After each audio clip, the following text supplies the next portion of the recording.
Assalamualaikum warahmatullahi wabarakatuh. Kami dari kelompok 3 akan mempresentasikan dan menjelaskan tentang macam model konsep pembelajaran. Sebelumnya kami ingin memperkenalkan terlebih dahulu, nama saya Nura Aulia Sadida, NIM 64. Perkenalkan, nama saya Juliana Ulfa, NIM 63. Saya Selina Ananda, NIM 60. Pertama, saya akan menjelaskan pendahuluan dari model konsep kurikulum. Model konsep muncul sebagai implikasi dari adanya berbagai aliran dalam pendidikan. Model konsep kurikulum sangat berkaitan dengan aliran pendidikan yang dianut. Aliran pendidikan dapat dibedakan menjadi 4, yaitu yang pertama pendidikan klasik. Aliran ini menggunakan model konsep kurikulum subjek akademis. Yang kedua pendidikan pribadi. Aliran ini menggunakan model konsep kurikulum humanistik. Yang ketiga, teknologi pendidikan. Aliran ini menggunakan kurikulum teknologi.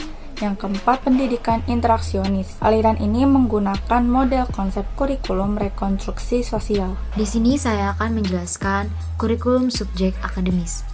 Kurikulum subjek akademis merupakan model kurikulum tertua yang ada di dalam dunia pendidikan. Kurikulum subjek akademis bersumber dari pendidikan klasik yang berorientasi pada masa lalu. Semua ilmu pengetahuan dan nilai-nilai telah ditemukan oleh para pemikir terdahulu. Selanjutnya yaitu pendekatan dalam perkembangan kurikulum subjek akademis. Yang pertama ada melanjutkan pendekatan sumber pengetahuan. Dalam hal ini biasanya murid-murid tidak hanya mengingat tentang materi pelajaran, tetapi juga belajar bagaimana memperoleh materi pelajaran dan mengujinya berdasarkan fakta yang ada. Selanjutnya ada studi yang bersifat integratif. Semua masalah mata pelajaran yang didasarkan pada fenomena-fenomena alam, masalah-masalah yang ada di sekitar, kemudian dikembangkan menjadi model kurikulum integratif. Selanjutnya, materi yang diajarkan tetap seperti menulis, membaca, dan memecahkan masalah secara matematis, sedangkan pelajaran seperti ilmu alam, ilmu sosial, dan lain sebagainya dipelajari tanpa menghubungkan dengan masalah yang ada di dalam kehidupan sekitar. Selanjutnya saya akan menjelaskan tentang kurikulum humanistik. Kurikulum humanistik dikembangkan oleh para ahli pendidikan humanistik. Aliran ini lebih memberikan tempat utama kepada siswa, karena siswa yang ditunjuk sebagai subjek dalam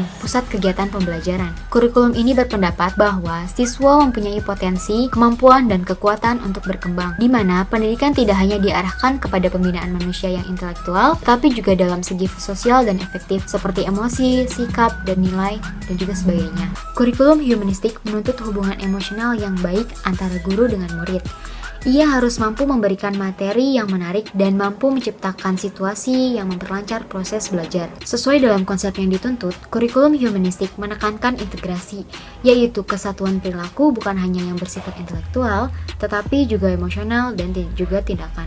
Kurikulum rekonstruksi sosial merupakan kurikulum yang berbeda dengan metode-metode kurikulum lainnya. Kurikulum rekonstruksi sosial lebih memusatkan perhatian pada problem-problem yang dihadapinya dalam masyarakat. Kurikulum rekonstruksi sosial bersumber dari aliran pendidikan interaksional. Mereka berpendapat bahwa pendidikan bukan upaya sendiri, melainkan upaya bersama. Interaksi tidak hanya terjadi antara siswa dengan guru, melainkan siswa dengan siswa, siswa dengan lingkungan, serta siswa dengan bahan ajarnya. Tujuan utama kurikulum ini yaitu menghadapkan siswa pada hambatan dan tantangan yang dihadapinya dalam masyarakat. Penerapan teknologi dalam bidang kurikulum terbagi dua, yaitu perangkat lunak dan perangkat keras. Metode merupakan pandangan proses mereaksi terhadap rangsangan pendidikan, dan apabila terjadi respon yang diharapkan, maka respon tersebut harus diperkuat dengan 1. Penegasan tujuan, 2. Pelaksanaan pengajaran, 3. Pengetahuan tentang hasil, dan 4. Organisasi, bahan ajar, dan evaluasi. Kesimpulan dari presentasi kami adalah kurikulum subjek akademis bersumber dari pendidikan klasik yang berorientasi pada masa lalu. Model konsep kurikulum ini adalah model yang tertua sejak sekolah yang pertama berdiri. Kurikulum subjek akademis tidak hanya menekankan pada materi pelajaran saja, tetapi juga memperlihatkan proses belajar. Kemudian, penerapan teknologi dalam bidang pendidikan.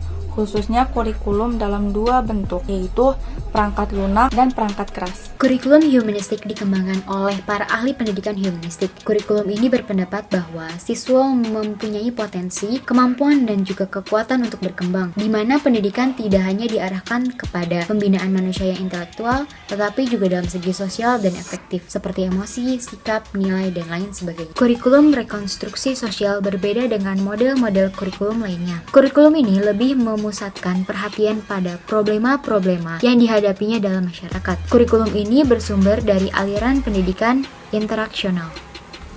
Sekian dari kelompok kami, kurang lebihnya mohon dimaafkan. Wassalamualaikum warahmatullahi wabarakatuh.